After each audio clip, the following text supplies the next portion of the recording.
নমস্কাৰ বন্ধুসকল, আপোনালোক সকলোকে মোৰ ইউটিউব চেনেল সপোনলৈ স্বাগতম জনাইছোঁ। আজি আমি কথা পাতিবলৈ গৈ আছোঁ বৰষা যেতিয়া নামে ধাৰাবাহিকৰ মূল চৰিত্ৰত অভিনয় কৰা বৰষাৰ বিষয়ে। গতিকে অকণো পলম নকৰি ভিডিঅ'টোলৈ আগবাঢ়ো ব'লক। বৰষাৰ আচল নাম হৈছে মধুস্মিতা দিহিঙীয়া। তেখেতৰ জন্ম হৈছিল 1999 চনৰ 17 জানুৱাৰী তাৰিখে শিৱসাগৰৰ গেলেকীত। তেখেতৰ পিতৃৰ নাম দুলু দিহিঙীয়া আৰু মাতৃৰ নাম লক্ষীমণি দিহিঙীয়া। দেউতাকৰ চাকৰি সূত্ৰে তেওঁলোক গুৱাহাটীৰ কাহিলীপাৰাত থাকে। তেওঁ গণেশগুৰি জাতীয় বিদ্যালয়ৰ পৰা স্কুলীয়া শিক্ষা গ্ৰহণ কৰিছিল।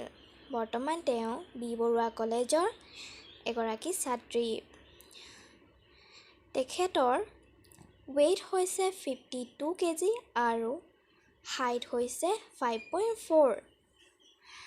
তেখেত এগৰাকী খুবেই মৰমলগা অভিনেত্ৰী।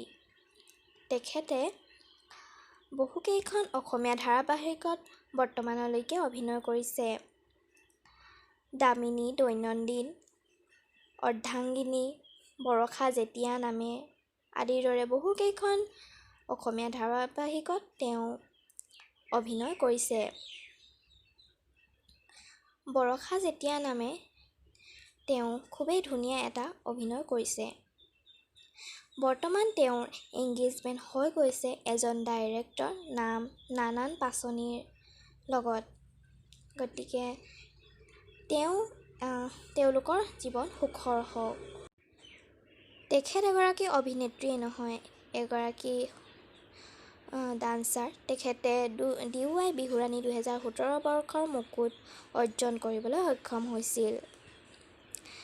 গতিকে ইমানখিনিয়ে আছিলে আজিৰ ভিডিঅ'টোত। যদি ভিডিঅ'টো ভাল লাগিলে লাইক, কমেণ্ট, শ্বেয়াৰ কৰিব আৰু এনেধৰণৰ ভিডিঅ' পাই যাবলৈ মোৰ চেনেলটো প্লিজ ছাবস্ক্ৰাইব কৰিব। আৰু আজিলৈ বাই বাই। তেতিয়াহ'লে পুনৰ এটা ভিডিঅ'ত আকৌ লগ পাম। Bye bye.